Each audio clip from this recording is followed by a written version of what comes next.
প্রায় ৩.৫ বছর পর আমার বিয়ে ওড়না বের করলাম। কেন বের করলাম, কিসের জন্য বের করলাম জানতে হলে সম্পূর্ণ ভিডিওটা প্রথম থেকে লাস্ট পর্যন্ত দেখতে হবে।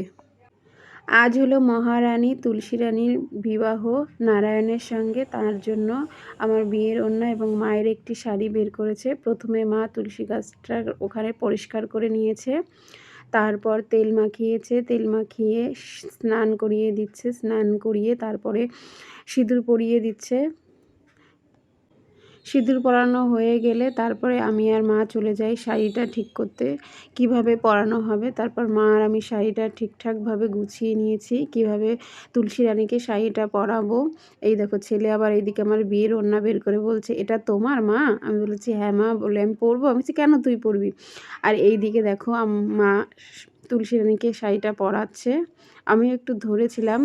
এই দেখো সম্পূর্ণ শাড়িটা পরানো হয়ে গেছে এবং আমার বিয়ের ওড়নাটা তুলসী রানীকে দেওয়া হয়েছে, যেহেতু আজকে তুলসী রানীর বিবাহ তার জন্য। কেমন লাগছে তুলসী রানীকে কমেন্ট করে বলো। ভাইয়া, অটোলক ভাইয়া, ঢোল বাজাও দেখি।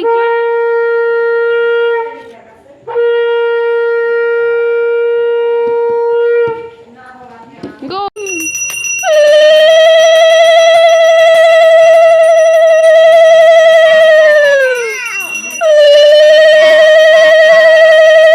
আমরা তো অত নিয়ম নিয়ম জানি না কী করে কী করতে হয়, আমাদের যেটুকু জানার মধ্যে সেইটুকুই মা করে নিচ্ছে তুলসী রানীর বিবাহ উপলক্ষে। আর ভিডিওটি তোমাদের কেমন লাগলো সেটা কমেন্ট বক্সে কমেন্ট করে জানিও। আর আমার এই ধরনের ভিডিও দেখতে তোমাদের কি ভালো লাগে কি না লাগে সেটাও কমেন্ট বক্সে কমেন্ট করে জানিও। ওই দেখো আমার ছেলের পাকামো।